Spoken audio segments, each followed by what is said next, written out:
welcome to the Dual Horizons podcast, where we journey to the crossroads of spirituality and technology, exploring how they can converge to shape our future.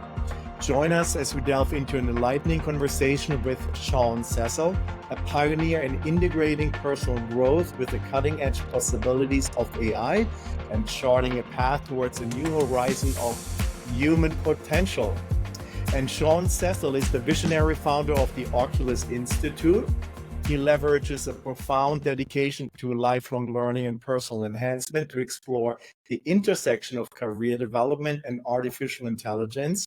With an impressive background that spans from neurolinguistic programming to strategic roles in finance and consulting, Sean's innovative approach has transformed the lives of thousands, from corporate executives to professional athletes. At the heart of his work is the complexity levels theory, a groundbreaking framework that encapsulates Sean's missions to harmonize individual growth with advancing frontiers of technology. And with all that big introduction, I really warmly welcome you, Sean. Thank you so much for being on the Dual Horizons podcast today. Thank you so much. I appreciate being here. And so before we go into some of the question when it comes down to spirituality, technology, career, AI, all that good stuff, and how we can wrap our heads around that, give us a little bit of an idea on the Oculus Institute. Yeah, so the Oculus Institute is fundamentally based around the premise that by understanding ourselves and understanding the world around us, we can craft lives that are fulfilling in every aspect of life. That's the basic premise of it. And most of the work that I do is around career transitions, is around helping people figure out what they want to do with their career. Because, if you think about it, people spend about half of their waking life working, right? That's, it's a huge area of their life. That and their life partnership with whoever they're with are two of the biggest decisions and most important factors that matter to people in the nature of their experience. And so I use a combination of analytical methods, including psychometrics, such as complexity levels theory, as well as deep spiritual work into self-awareness and training people to get past all the conditioning that gets programmed in by society so that they can get in touch with their own authentic values. And by combining all of that, we can create clarity on a career calling that will be fulfilling up until retirement, or even to the point like me, like I don't even want to retire. Right? I love what I do. Right? I have no intention of ever retiring. So that's what I do. So how do you help people navigating the challenges of finding their career purpose amidst all this technological revolution, AI, and what's happening right now? So when it comes to finding career purpose, the most important component is authentic values, right? And if you can get clear on those authentic values, the exact expression of those authentic values can change and can shift in any given technological environment. What most people do is they get clear on one specific job. They kind of like do a trial and error thing. And if they're lucky, they find some job that's not too bad, which is fine until that job gets disrupted, right? Mm-hmm. And then something comes along, as you say, you do AI and whatever it is, and then suddenly you're now replaced by a robot. And it's like, oh, well, what do I do now? I have to start the whole process over again. That's not where we want to be. We want to start from the beginning with intention, understand what those core values are, and then over time, we can shape the external to adapt to the environment while maintaining the core values and the alignment with people's own natural personality dynamics, such that we can adapt faster than disruption occurs. And are there specific techniques or tools that you're using for that to achieve that? Yes. So on the psychometrics, I love the DISC psychometric. I love the, as I said, the complexity levels theory that I've developed, which is based upon, the same kind of work as spiral dynamics and some integral theory. As far as techniques for getting to authentic values, I have a toolbox of deconditioning techniques derived from, I spent a lot of time in an esoteric school called The Fourth Way. So I took a lot of that, filled in some of the blanks that were missing, added in some new stuff that was needed, kind of put it into a toolbox that I call psychohacking that you can go through in about 3 to 6 months. And in doing so, you can take out a lot of the static, because our natural calling, our natural essence, our authentic values are always there. The only reason people aren't aware of them is because of all the static in the radio that's on top from, programmed fear and programmed societal expectations and all of that stuff. And when you discard that, it's not about going out and finding something that you don't have. It's about discarding the things that are getting in the way so that you can be present with that which is already there. It brings me to maybe another question. So what about overcoming that fear and resistance when it comes down to new technology, AI, and how to actually benefit from it rather than being scared? Well, so any fear can be dissolved with a simple fear dissolving process. Right? I have all my clients do this and go through this process and do it on at least 20 different fears, if not more, so that they develop mastery of it. Step one, get clear on the fear, right? As specifically as possible. So some people will have something that's like more of a generalized anxiety, right? So like, oh, I'm anxious about AI, but what about AI? I don't know. I'm just anxious about it. Okay, well, let's get more specific, right? And so a good question that someone once asked me is, what's the worst that can happen? Right? So let's get clear on the worst that can happen. Then from there, we want to go, okay, well, so what? Let's say that happens. What is the actual implication for you? Right? And sometimes that implication you'll find is based in illusion. So there are some, this isn't an AI example, but I once had, somebody who was very, very concerned about investing in their business. And it was a critical business investment. They were concerned. And when we boiled down to that, like, well, I'm afraid that I'm going to look stupid when I tell other people about it if it doesn't work. It's like, okay, well, you have a choice of the survival of your business versus the risk of looking stupid. And when you actually boil that down, it becomes comical, right? It's like, wait a second, this doesn't actually make any sense. But the mind is blowing it out of proportion. Now, there are other times where the so what is critical. Maybe it's like, hey, if this doesn't work, I can't pay my mortgage. Okay, great. Let's move to the next step. So the next question is this really plausible, right? And plausible doesn't mean possible. It means that there's a reasonable chance of it happening. And the reason for that is that in order to function, we have to live our lives with a certain amount of risk. There is a chance that as I walk down the street, I could be struck in the head by a meteorite and killed instantly. However, I do not go around with a meteorite blocking helmet at all times, because there's no way to live life if you try to avoid all risk. So you've got to set a level of risk that you're tolerant of. And a good one that I like to use is most people drive cars. Look at your risk of a severe car accident. If it's less than that, then it's getting blown out of proportion, then again, you want to get to the point where you can see how the mind is creating this mismatch between the actual likelihood and this dire image that it's portraying. So now let's say that in that case we've and it's kind of like retraining the brain, right? It's kind of like something like driving the car. The first driving lesson was probably really scary, very fearful. Yet if we do it week after week and year after year, it becomes second nature. It's like becomes literally an habit. Right, exactly. And so that's the thing, is the mind has created these situations where it's portraying reality as very different than it is. It's portraying the severity or the probability as very different than it is. Now, there are some cases where you'll go through this whole process and you are still dealing with something that is both significant and plausible. And at that point, you have to do what I call contingency planning. So at that point, most people, what they try to do is they try to go into prevention. But as long as you're trying to prevent it, you're not allowing yourself to be present with the fear. So this is kind of like the last ditch step in this process, is to be present with whatever it is that you fear, to imagine that it has already happened, and then to ask yourself, what would I do from this place to come to a point of peace or acceptance? It doesn't mean you have to like the outcome. It doesn't mean you have to prefer the outcome. But it means if the outcome were to happen, what would you do to get to a point of acceptance? And by doing that, you now put yourself, instead of creating this gap between present and future, because the future isn't really real, instead of creating that gap, you're bringing this future into the present. You're being present with the experience of this is a possibility and this is what would happen. And now there's an idea of like, wait a minute, this isn't death. There is life after this. And from that place, fear can dissolve. Interesting. And speaking again of AI, what are some of the common misconceptions about AI in the context of career development? And since we're talking about career development. Sure, absolutely. Well, I think one of the biggest misconceptions is that people assume that because AI has moved so quickly recently, that it necessarily will continue to move at that speed. One thing that you see in technological advancement, and you see this pattern throughout history, is there's this pattern called punctuated equilibrium. Same thing if you look at evolution, by the way.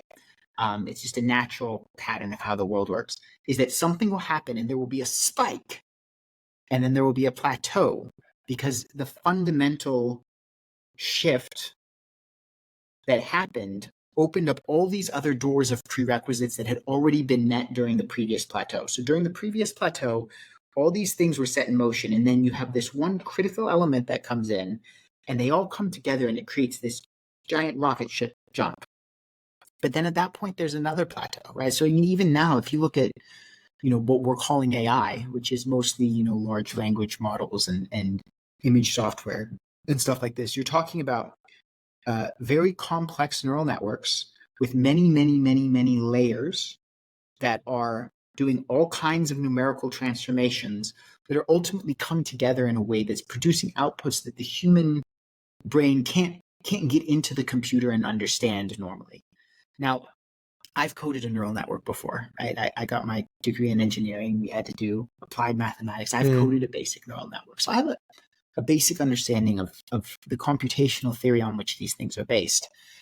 And I can tell you there's a large, large, large jump between where we are now and machines that have their own sense of intentionality, which people are now saying that like, oh, that could be in 5 years. I don't think that's necessarily the case. And so I think the biggest misconception people have about AI is that it's moved so fast, therefore it will move so fast, therefore there will be no jobs for anybody, there will be no careers in 10 to 15 years. I've come across that misconception a lot, and I just, from a scientific perspective, I just don't see how that is plausible. There will be shifts for sure. There will be things that are obsolete.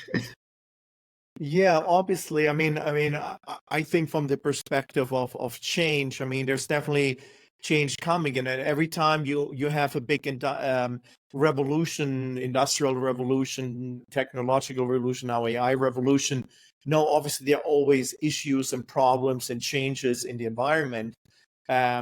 So I think what is very important, what I always say, that everybody that is looking obviously to stay active and in the workplace to spend at least maybe 30 minutes with AI and overcoming that fear. And I think by just being disciplined and using ChatGPT, trying to understand, okay, how can I communicate with it from a basic level, I think is very important. How to use image generation, what are the limitations right now, and kind of be therefore a little bit more comfortable being on the forefront of what's going on. Doesn't mean you need to become an expert, but I always say people at least be involved, understand where the technology is from a general perspective, I completely agree. If you look at all other major technological revolutions, they actually increased employment. They didn't decrease employment. They actually increased employment at every prior instance we have in human history. However, the reason they increased employment is because they increased productivity, because people learned how to use the new tools in a way that created new opportunities, new companies, new jobs, etc. If you have somebody who, for whatever reason, refused to understand the new tools and didn't use those tools as an adjunct to improve their productivity, then yes, you can fall behind. We've absolutely seen that. You can look at the Luddites, for example, in Britain as an example of what happened when people rejected understanding the technology and rejected that growth and change that occurs and as a natural part of technological and human advancement. So because we know the evolution is that AI will be more and more integrated into the workplace, how can a person let's say adapt and ensure that their career path is aligned with the technological advancements that are happening? What are some of the ideas or suggestions that you have? Oh, absolutely. So a couple points. One is that a lot of the stuff that AI is going to be replacing is going to be stuff that people didn't really like doing anyway.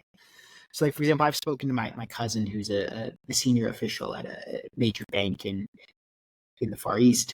And he was telling me how much productivity they've gained because you had all these documents that had to be generated, and people were like actually like typing out these documents or copy pasting here or there. He's like, now you can just have AI create this one document and have one person review it, and it takes 5% of the time.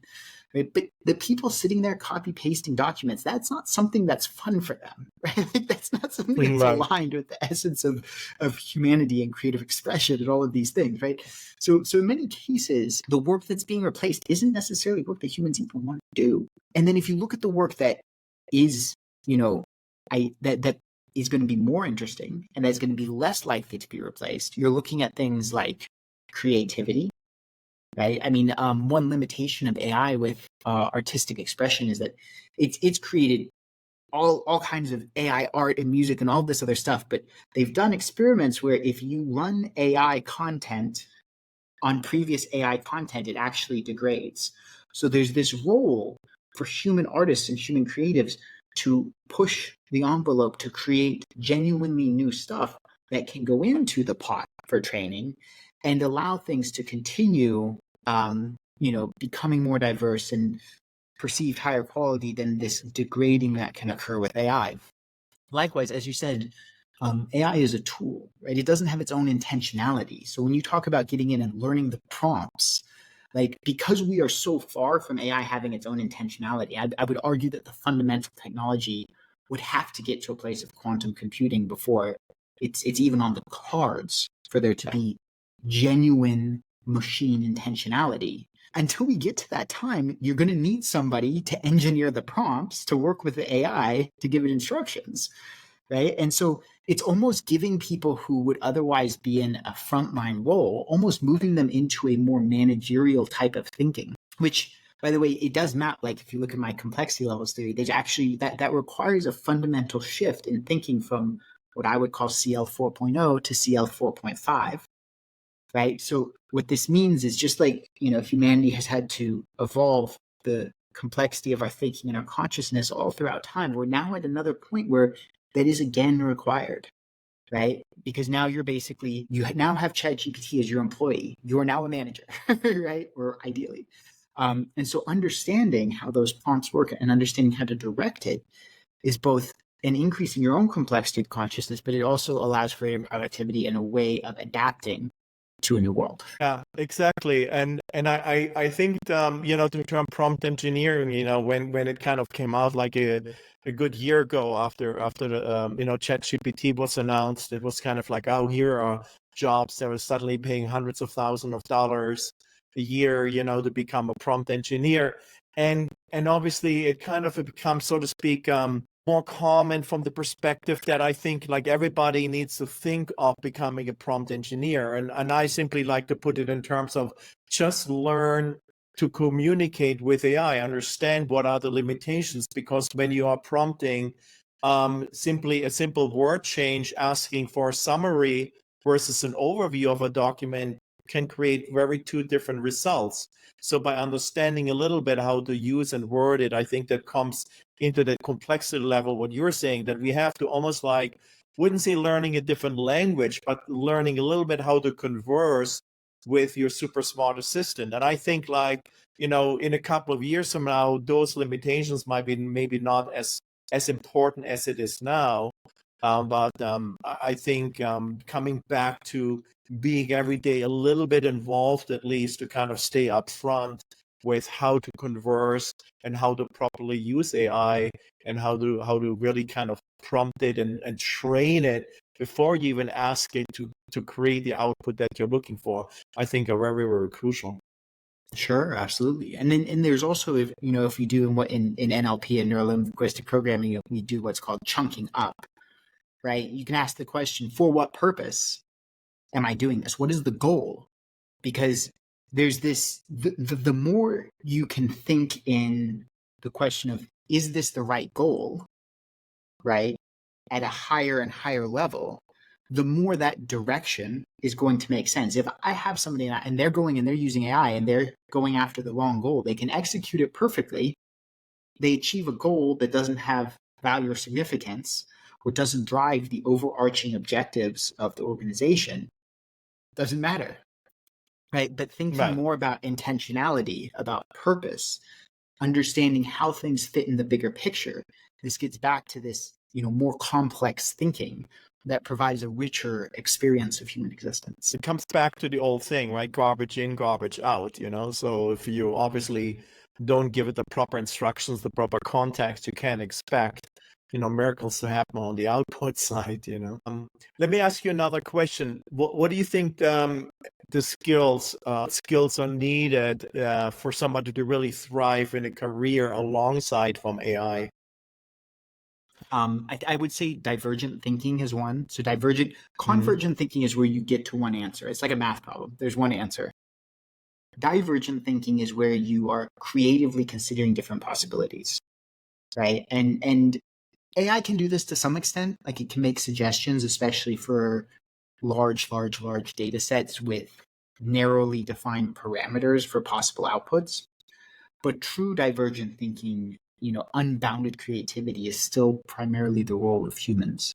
And so by doing that, you open up the potential to, as I said, create what are the things we're directing the AI to do. I would say one thing is clarity of thinking process. So most people, the mind is very scattered, right? Chattering monkey mind, as they would say in the East. Mhm. By having clarity of mind, clarity of intention, without distortions along the way, that allows you to be a clear prism by which the goals generated by divergent thinking can then be expressed in the AI. Because the more you add in um, illogical things or distortions or whatever, as you say, garbage in, garbage out, that will feed through and it will magnify in the output that you get.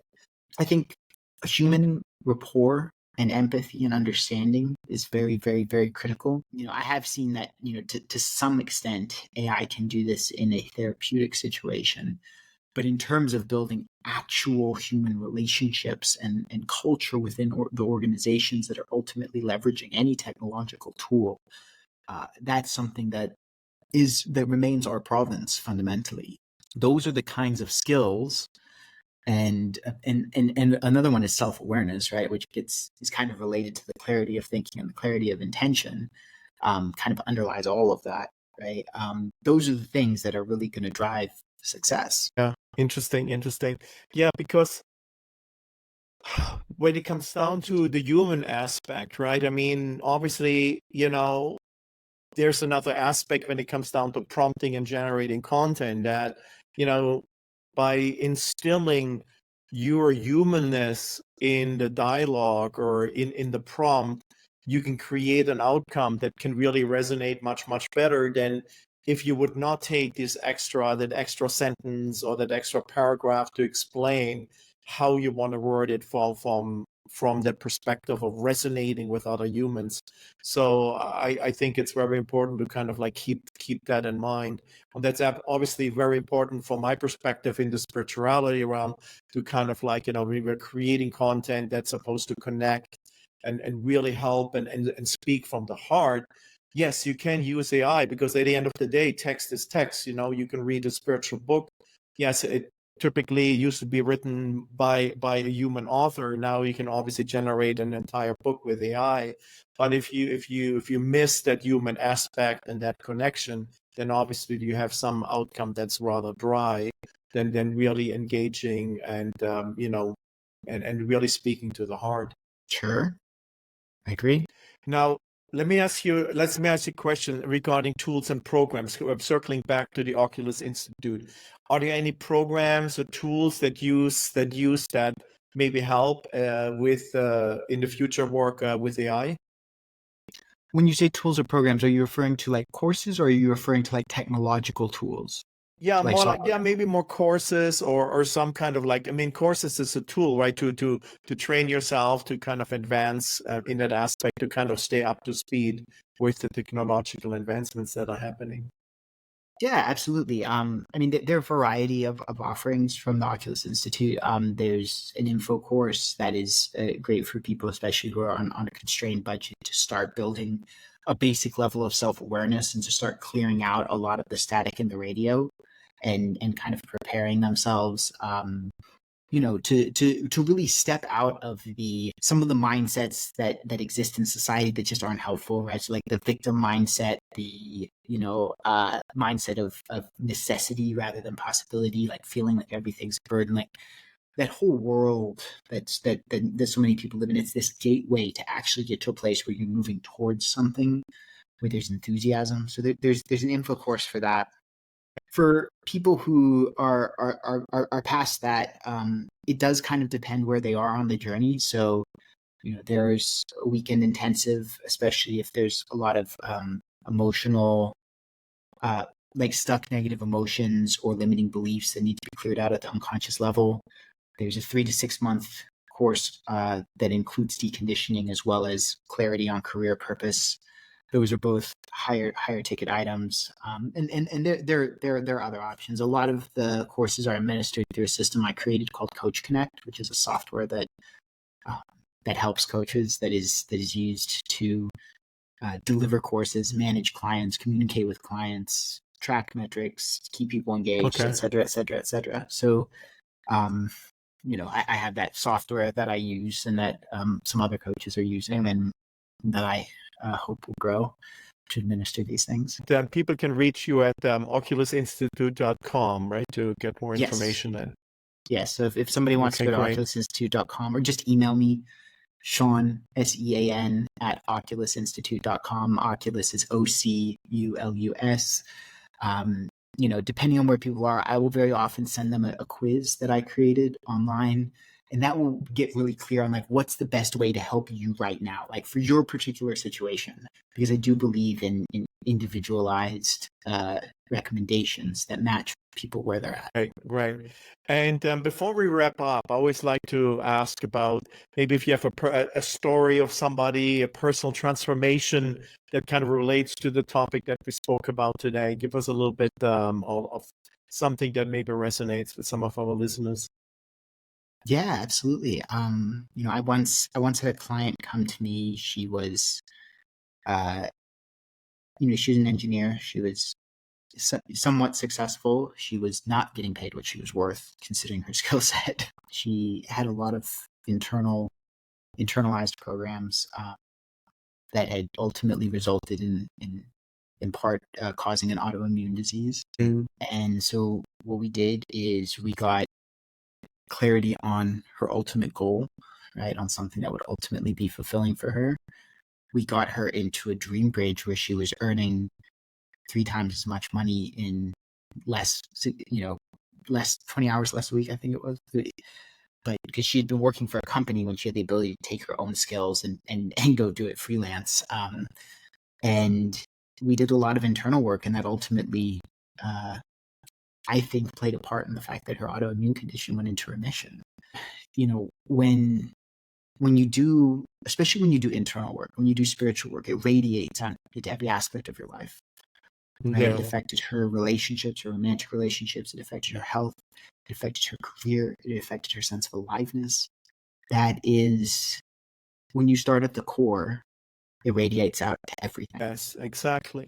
And I always say that, like, sometimes I say to my wife, you know what, oh, I still have to work a little bit. And then almost feel guilty saying the word work, because it's really not work. I mean, yes, it's work, but it's more like fun. I mean, there's so many things that I do. I'm blessed with, obviously doing something that I enjoy, that I love.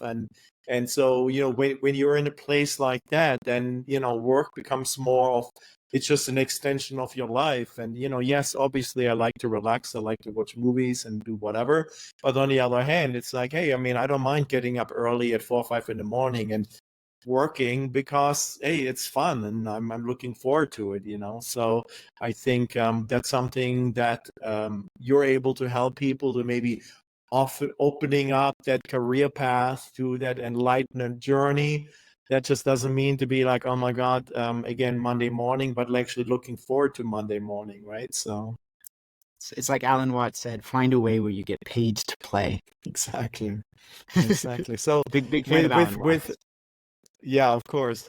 I love him. So do you have any closing or final thoughts for us before we wrap up? No, I appreciate the chance to come on. I appreciate the chance to share the message. As I said, if anybody is not happy with their career, if they're looking for something more, if they're considering a career change, then please do reach out to me.